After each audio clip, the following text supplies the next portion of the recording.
Good evening అండి. నేను ACB DSP Adilabad. నా పేరు జి మధు. ఈరోజు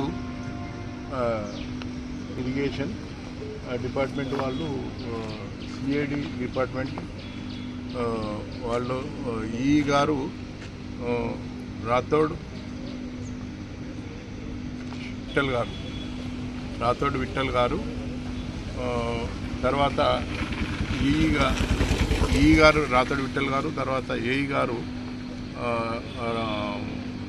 రూపావతి రమేష్ గారు ఒక కంప్లైంట్ దగ్గర నుంచి 60,000 డిమాండ్ చేసి ₹1,00,000, మొదటగా ₹1,00,000 డిమాండ్ చేస్తారు. తర్వాత అతను బతిలాడగా 60,000కి వస్తుంది. 60,000కి వచ్చిన అమౌంట్ను అతను ఈరోజు యాక్సెప్ట్ చేస్తుండగా ఏఈ గారు యాక్సెప్ట్ చేస్తుండగా ఈ గారి సమక్షంలో ఇద్దరిని రెడీ హ్యాండెడ్గా పట్టుకోవడం జరిగింది. దీంట్లో అఫీషియల్ ఫేవర్ ఏంటంటే, కంప్లైంట్ సోనాల అవుట్స్కట్స్లో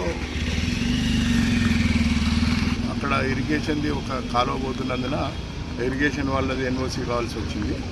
సో అందుకని వాళ్ళు ఇరిగేషన్ డిపార్ట్మెంట్ ఎన్ఓసి కోసం డబ్బులు డిమాండ్ చేసి 60,000 తీసుకుంటున్నట్లుగా పట్టుకోవడం జరిగింది. అందరి తరఫున మేము కోరేది ఏంటంటే, ఎవరైనా కానీ ప్రభుత్వ ఉద్యోగి పైసలు డిమాండ్ చేసినట్లయితే 1064 కానీ లేదా ఏసీబీ డిఎస్పీ నా నంబరు 9154688963కి ఫోన్ చేసేసి మా సహాయ సహకారాలు తీసుకోవాల్సిందిగా మిమ్మల్ని అందరినీ కోరుతున్నాం.